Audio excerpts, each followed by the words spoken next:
song that Val just sang is a song, if you caught on, from the perspective of Mary, the mother of Jesus. Could you imagine what kind of mother she was? I imagine for the moms in this room, they're like, yeah, a little.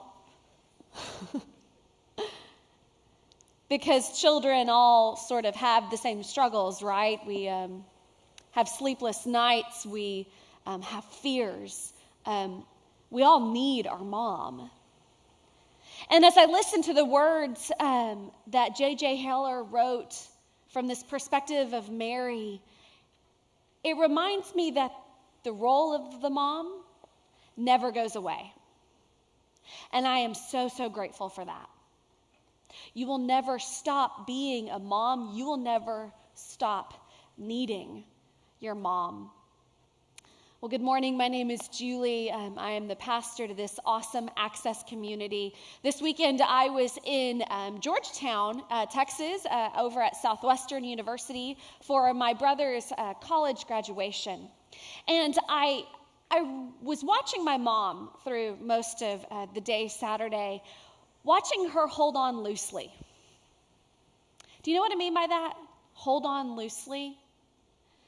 That as she's watched her son go off to college and as she has watched him become a young man, you see this timeline, right, of holding your hand in your first steps, making sure that you have everything you need when you go off to your first day of kindergarten, to making sure you have all your homework done, to being there at every band recital, at every choir performance, and being physically present. And then thinking, they go off to college, they still need their mom, but when they graduate college, do you still need your mom? Yeah, my mom has 2 older kids, so she knows. My older brother's 32, and I'm 29, and Colin is 22, and my youngest brother is 16.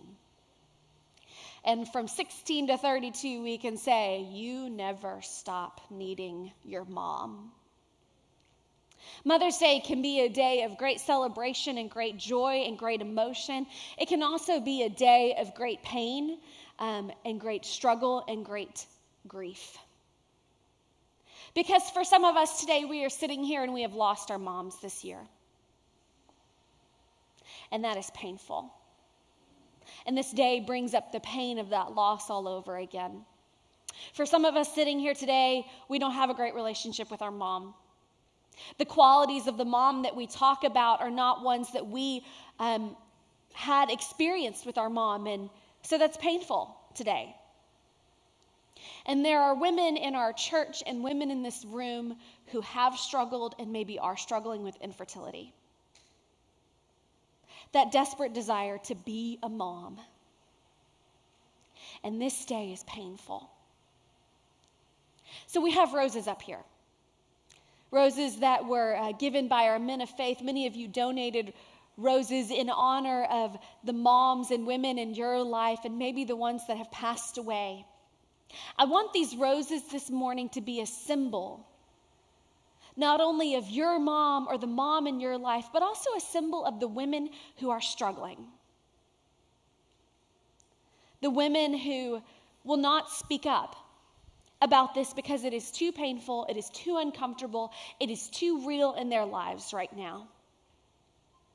When you look at these roses today, when you hug your own mom today, I want to invite you to take a moment and to pray for those women who are struggling with infertility. That they may experience God's presence, that they may know in the midst of their struggle that they are not any less of a person because of it. And that God still has great plans for their life and great plans for their family, even if they are unknown at the time. This week on the podcast, we are talking to Connie Presley. She is the executive administrator at our church. I just call her my mom on staff. She does so much in our church, and I encourage you to go and listen to her story this week because it is not your usual mom story. Connie has a story around adoption and around how she became a mom. And how it was different than the role that she expected to play and the way in which she expected it to happen. And what we were reminded of on the podcast and what I said to her that day was, I think that I dream really big. I don't know that I dream that God's dreams are bigger than mine. But when I hear stories like Connie's, I know that God's dreams are better than mine. So today we cling and hold to that steadfast truth, and the things you should know about moms is that they dream big for their children, and they dream better for their children. So I sat there and I watched my mom hold on loosely to her child over the weekend because she has big dreams for Collins, but she maybe also has better dreams than Colin can even imagine because she is the person who knows him the best. And this fall, Colin will go not from living 3 hours away. Colin is moving to Boston. So that's kind of hard for a mom. She'll have another kid living out of state. So as I began to think about what I was going to get my brother for graduation, I began to sort of wonder, what can he pack and take up there? Because he's not taking a car. So gift cards or something. And so I finally stumbled upon a Southwest Airlines gift card. And thought, we'll give a gift to Colin this year that's also a gift to my mom. So I gave it to him yesterday. And I didn't expect to get emotional about it, but as I gave it to him and as he opened it, he had this sort of look of wonder in his eye, like, I can go somewhere cool. And I kind of looked at him and teared up and said, so you can come home. So you can come home. Because he needs to be able to find his way home. You are never too old to need your mom. You are never too old to come home. In this sermon series called Things You Should Know, today we are talking about the things that you should know about moms. Our moms dream better for us than we can dream for ourselves. Our moms create a space of home for us. There's a scripture in John that says, abide in my love, and it's Jesus talking to his disciples and saying, abide in my love. And that word abide, it comes from the word abode, which means home. So if we hear that scripture again, maybe what Jesus is trying to say is, make your home in my love. Moms provide a space of home. And they remind us in the ways that are action-oriented, not always words, that we are never too old to come home. There's nothing that separates us from the image of home. We might think of the images of God as male. And there's reason for that. In our scripture, there is several scriptures around God as a father and God as a male. But the other thing I think you should know about moms this morning is that they are created in the image of God, and that is scriptural. There are scriptures throughout Psalms and Isaiah that talk about God being a comforting presence like a mother, that God comforting Israel like a mother would comfort a child. Scriptures in Isaiah that talk about how God would not abandon us in the same way that a mother would not abandon a newborn child. The images that we have in our scripture of God are not only those of a father, but those of a mother. A mother who always calls us back home, a mother who is nurturing and caring and loving, and not only some of the time, but all of the time. I want to push you today to think about God as a mother, not because I need you to begin to say she in your prayer language, not because I need you to just completely change the image of God that works in your heart and in your life, but because images of God are not just gendered. They are beyond what we assume. They are beyond what we might understand as God. And so if you are somebody who has never seen God as a woman today, or specifically God as a mother, I'm going to push you to do so today. Because that same God that we profess is the God that we have access to grace through, the God that we say whose love never fails, never ends, the God who is comforting and loving and a refuge. Those same images and qualities of God are the ones that we see in God's creation through the work of mothers. And those mothers are able to be that way. Our mothers have a capacity for that because that is the loving God and the loving Creator that they were created and fashioned in the image of. We are created in the image of God, and God is seen not only as a father, but as a mother. We see the images of mother through Mary, who holds on loosely to her son, who remembers him climbing a tree, and then sees him climb another tree later in his life, and has to grapple with the great joy and the great pain of being a mother.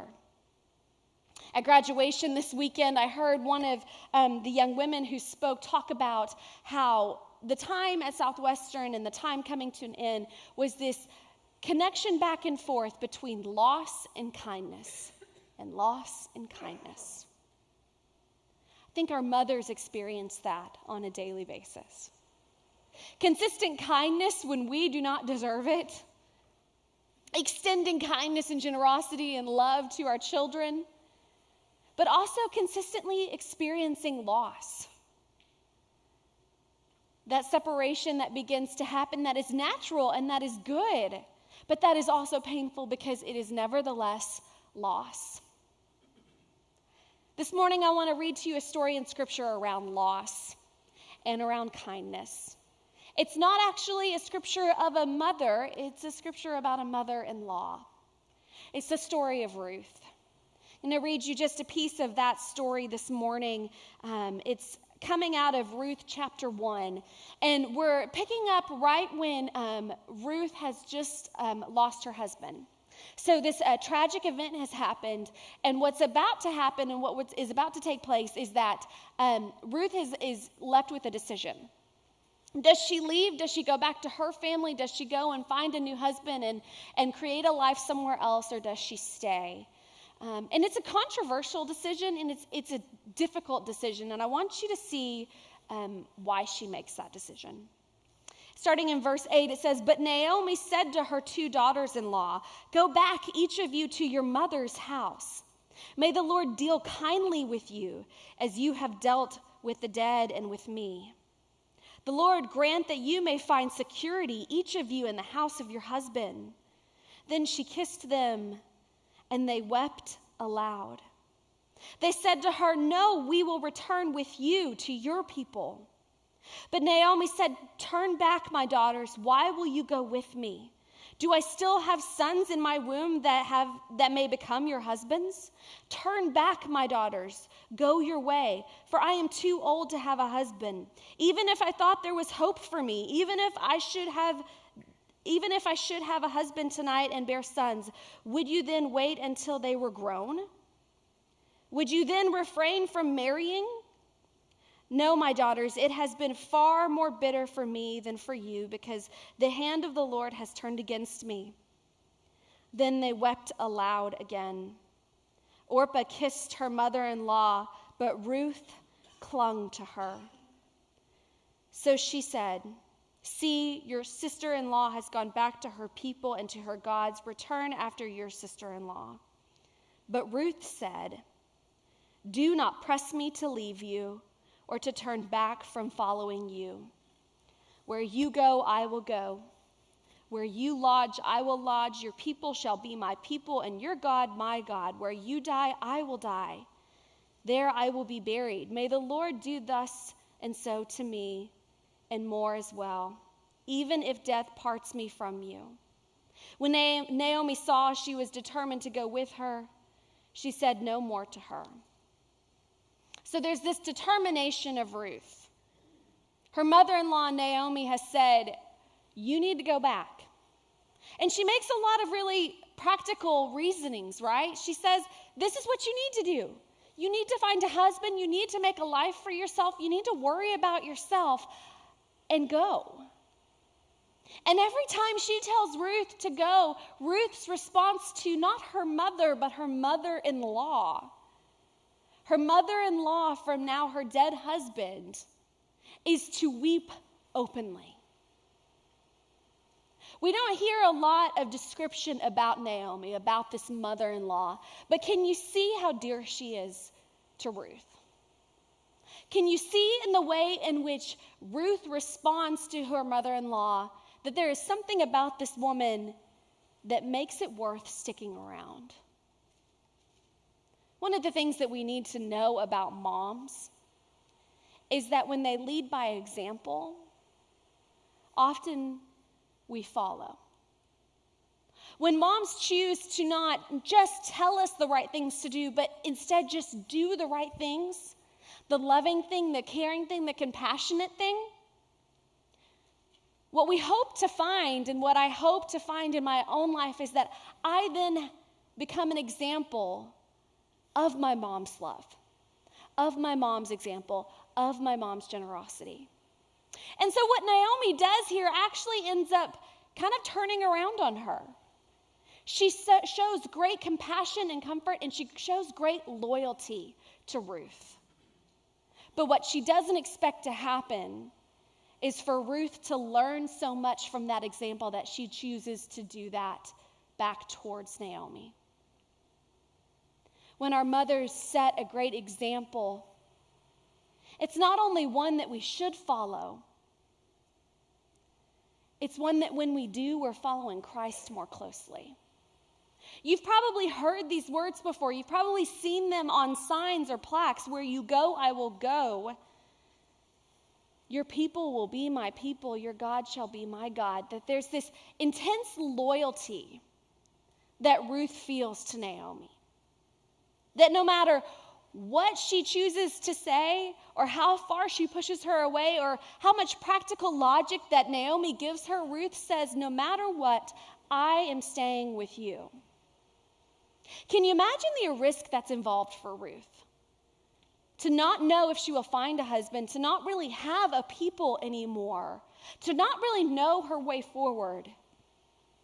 And in the midst of that, instead of choosing herself and what's best for her, she chooses her mother-in-law. It's another thing we see in moms, right? They don't always choose themselves. They choose us.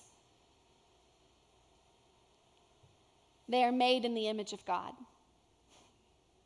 That is the example that God gives us through Jesus. Jesus doesn't choose himself. Instead, Jesus chooses us to the point of death, to the point of suffering, to the point of shame, and to losing everything. Jesus chooses us. And that's not just an image of Jesus, that is an image we see in Scripture with these mothers. Then in the same way that our mothers choose us instead of themselves, we are called to do the same thing. And that's not just following our mother's example, friends, that is following Christ's example. What we see in Ruth's story is that Naomi decides that she is going to not have a constant companion for something, but instead for someone. What we talk about a lot in the church is that it is not about what we do, but it is about who you are. It's not about how much service you can give in charity, but it's about building relationship. With our partner elementary school, Mark Twain Elementary, we talk about it in terms of a partnership. Because we want it to be a relationship. We want it to not just be that we give good things to somebody and hope that it works out well for them. No, we want to build a relationship, and we want to create a relationship where we learn from one another. And what we see in the story of Ruth today is the same thing. That she decides to be a constant companion to Naomi, not for something, but for someone. Not as a blanket statement to say that charity is good and being nice people is good, but no, to say that relationship is at the core of our humanity. Relationship that is grace-filled, that is loving, that is caring, that is nurturing, and that is loyal is at the core of our humanity. It's at the core of who God created us to be, to hold on loosely to one another. As moms, I can imagine you have experienced disappointment, pain, great moments of joy, and then great moments of frustration with your children. But what I also know is that you keep coming back. What I'm so grateful for in our moms, and what I think is such a powerful image of the image of God today, is that God does not give up on us. I have a friend who became a mother more recently, and she described it through a difficult time in her life where she had been in a situation in her family that was very detrimental. And she couldn't understand why the mother of that son who had been in a detrimental relationship with her made the choices that she did. And she couldn't even extend grace to this mother because she could not fathom why this mother chose to continue to choose her son, even when he was in the wrong, even when he was making mistakes, even when he was causing pain towards other people. But more recently, she understood it the first time she held her son in her hands. Because there is something about being a mom where you recognize that you can't ever give up on your child. No matter how bad it is, no matter how painful it is, no matter how much grace is necessary, moms don't give up on their children. If you're someone today who has said, yeah, my mom gave up on me, I won't disagree with you. I won't tell you that that's not true, but what I will tell you is that there is a deep nurturing impact that a mom has that is not always said. And even if you felt like your mom gave up on you, I imagine there's someone else in your life that has not. The gift not only of maternal mothers in our life is that a village raises us. And so even when our mom can't be at the front line, there are other women who choose to be at the front line for us, that choose to extend us such grace and such loyalty that we're reminded in a very real way of our own humanity, but also reminded of the image in which we are created, which is the image of God, that just never gives up on us, that never fails us. I'm grateful for the women in my life today. As I mentioned earlier, I was at graduation this weekend, and so I was with my grandmother and my aunt and my stepmom. I'll be with my mom today, and I have other aunts on that side and other grandmothers. And then I have friends who are new moms, and I have dear friends on staff who have been mothers for a while. And I'm so aware of that scripture in Hebrews 12 that talks about we are surrounded by so great a cloud of witnesses. We talked about that word witness in our last series, that what our mothers give to us today, the things that we should know about our mothers today, whether it is our maternal mother or the women who have been mothers in our lives, is that they are a witness. They are a witness to God's love that never gives up on us. They call us back to that scripture in John that says, abide in my love. Make your home in my love. Jan Richardson is a poet, and she's written a Mother's Day blessing for moms.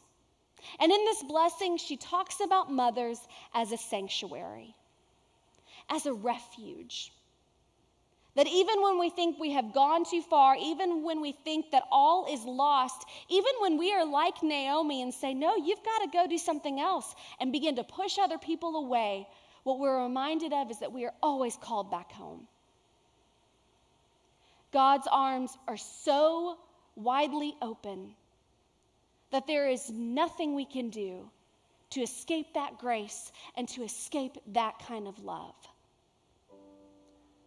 I want to read to you the description that she gives about being a mom and the blessing she says that they are. She says, "You who are our first sanctuary, who fashion a space of blessing with their own being, with the durable heart that offers itself to break and grow wide and gather itself around another as refuge, as home, who lean into the wonder and the terror of what loving can hold, but what it cannot contain, who remain in some part of themselves always awake, a corner of consciousness, keeping perpetual vigil, who know that the story is what endures, is what binds us, is what runs deeper even than blood, so that they spin them in celebration of what abides and benediction on what remains, a simple gladness that latches onto us and graces us on our way." Will you pray with me?